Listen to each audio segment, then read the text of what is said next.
In this video, I'd like to talk about one of the most popular technical indicators, the MACD, also known as MACD, which stands for Moving Average Convergence Divergence. Now, this is really popular momentum indicator. If you remember from the training videos, I showed you momentum based on a rocket, how a rocket, the trend is strong in the beginning and then it peters out over time and then reverses. Well, that's what momentum is measuring, the strength of the trend. So let's look at how the MACD shows us the strength of the trend. So we've got a chart here today of Bank of America, and these are 2-minute candles. Today is December 20th, 2017. So Bank of America opened up, it gapped up and came down. And I don't trade or take signals for the first 10 minutes of trading. So here's what we see. And we see that the MAC indicator, MACD, is down here. And what we want to see for signals is a crossover on the top area, way towards the top, or way towards the bottom. So let me show you. The crossover happens not there where it just touches, but right there where it actually crosses over. The white line, the faster moving exponential moving average, crosses over the slower moving exponential moving average. And so you get a sell short signal right there at about almost 10.15, about 10.10. And the price is going to be about 29.70, more or less, to sell short. 10.13, let's call it. Okay, so if we enter a position to sell short, then it would have been a very nice trade. It doesn't tell us to get out of the trade until you get a crossover again, right there. Now, if you want to get out just because you think it's the end of the trade, you can do that. But that's where it officially is the signal right there. Okay, and the price would have been right about 29.55, 53, something like that. Okay, so that's would have been a very nice trade of about 17 cents, more or less. You also get a buy signal at the same time you get a signal to get out. So you could have flipped around and bought it right there at, we'll call it 29.55. And let's see what happens. Well, the move doesn't move that strongly, comes back a little bit. Depending on where you put your stop loss, that might have stopped you out. But basically, it gets to be around lunchtime, and you see this kind of action here. Those are not buy or sell signals, okay? That's choppiness. That's what you get at lunchtime, and that's not really a good signal for the MACD or for any other oscillator. Okay, so depending on what you could have done, you could have maybe just got out of that position or held it through and see what happens. But my point is that based on the oscillator, those aren't very good moves.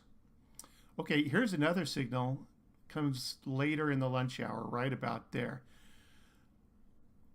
Comes kind of late in the move, if you ask me. But it's about 12.50. The price would have been about 29.56. Okay.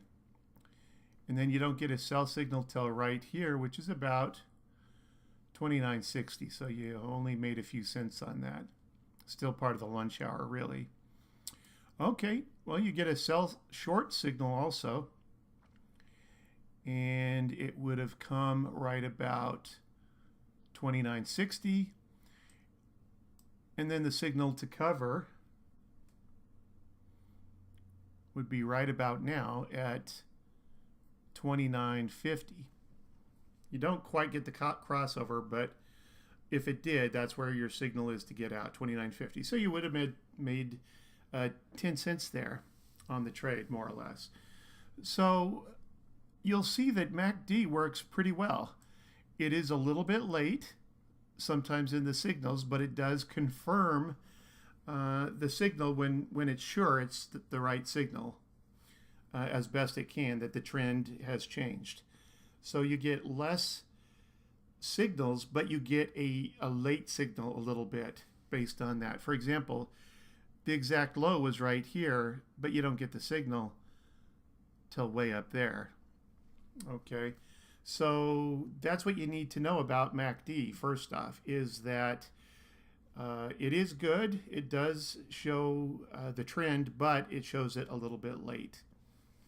Okay, it also works really well when a stock is trending in good swing moves. And you do see that in Bank of America this morning and this afternoon. Not so much right at lunchtime like I showed you. Let me show you another stock where it didn't do it very well today. And that would be American Airlines. And I'm going to pull up a 2-minute chart of American Airlines. And you'll see the signals aren't very good today for American. So let me go back to the open. Right there. Okay, first off, you notice we're really close to the center line. You don't want to place trades and enter it as a signal unless you're towards the top or really low towards the bottom as a signal. So even though you do get a signal right there, I wouldn't be trusting any of this chop. It's just choppy, flat, sideways trading. That's what you need to know about momentum indicators. They don't give good signals if the stock is going sideways, if it's mainly flat in a fairly tight range. MACD and other momentum indicators don't give good signals. Okay, so let's see here. It's 10:45. I don't know if I would have called that a signal or not. Would have chopped you in and out possibly right there, but okay, if you did get in right there, I would probably not have, because I'd still assume it's choppiness. But if you did, you would have gotten in at a good time because it ended up trending up. But in general, you can't forecast that coming, and I wouldn't have traded that probably, just based on the indicator. Okay. If you did get in, there would be your spot to get out, and you can see that it would have been a pretty good spot to have closed the trade, seeing that momentum is ending on this. So if you took something else as an entry signal, this still would have given you a good exit signal, but not a very good entry signal. So this kind of shows you that technical indicators are not perfect. And that's why it's good to use the stock chart itself as signals, as well as support and resistance, and maybe one other technical indicator that's not momentum based. Okay, like other momentum indicators are stochastics and the momentum indicator and RSI, which is relative strength index. There are other indicators that are momentum, I'm sure, but you don't want to use another momentum indicator because you've already got one. Use another indicator based on something else and use the stock chart, and just realize that it's not perfect. It's not going to give you 100% correct signals. So you still have to use wisdom and educated judgment when you use these indicators of any type. And you need to know, like I said, when they work and when they don't. So when the stock is trending, works great.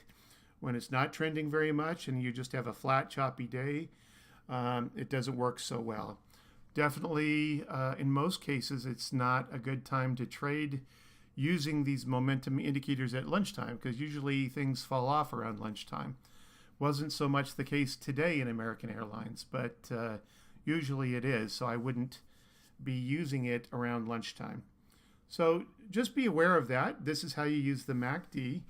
You use the crossovers, and you also can use the horizontal and the vertical, the red bars to the bottom side versus the upside. that's also the signal too. It can help you see it there as well. So just be aware of that, and I hope that helps you, and we'll get in some other technical indicators in other videos. This is Greg Kilpack with Trader to Be, and I hope that helps. Have a great day. Good luck in your trading.